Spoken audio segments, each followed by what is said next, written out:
Semaji la Simba limeendelea kuhamasisha mechi ya fainali ya kombe la shirikisho ambalo linaweza kuonekana kabisa kwamba Simba haiwezi kufanikisha hatua na adhma ya kuweza kubakisha kombe, lakini amini tusiamini, kwenye mpira kuna matokeo magumu, kuna matokeo ya kustajabisha. Kwa wale ambao wameshakata tamaa wakiamini Simba hawezi kufanikiwa kuweza kubeba kombe la shirikisho, yaani nawapa pia moja ya akili kwamba wasiingie na matokeo uwanjani wakiamini kwamba Simba hawezi kufanikisha. Lolote linaweza likatokea. Sasa kwa mujibu wa semaji la Simba, semaji la CAF ambalo limeendelea kuunguruma na kuwaomba sana, kuanzia kwa wale mashabiki na wote wanaopenda soka la mpira wa hapa Tanzania, haijalishi wewe ni Yanga, wewe ni timu gani, lakini ni kitendo cha kuonyesha sapoti na mapenzi ya dhati katika fainali ya kombe la shirikisho. Na pia kuishia hapo, alizidi kuomba wasanii wale wakubwa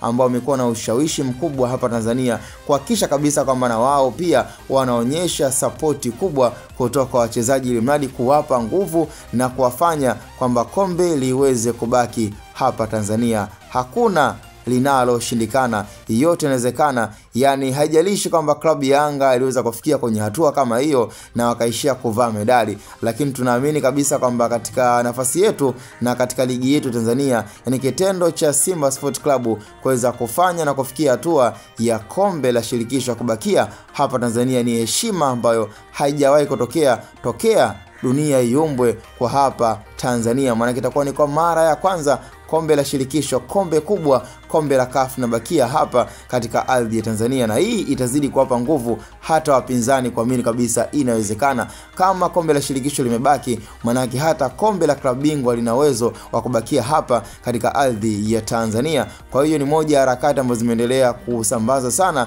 na viongozi wasemaji, lakini pia na wale mashabiki ambao wamekuwa wakihakikisha kabisa kwamba fainali inakuwa ni yenye shangwe na kuto kuwatia pressure wachezaji wa klabu ya Simba. Cha msingi tukutane kwenye comment, lakini kwa taarifa tulizonazo ni kuendelea kuiombea klabu ya Simba iweze kubakisha kombe katika ardhi ya Tanzania na sio kuwaombea vibaya wavae medali. Kwa hiyo ni kuombea tu na kuhakikisha kabisa kwamba wachezaji wanakuwa na motisha na wanakuwa pia na morali ya hali ya juu katika mechi muhimu ya fainali ya kombe la shirikisho. Cha msingi tukutane kwenye comment. Ni Hatboy Media.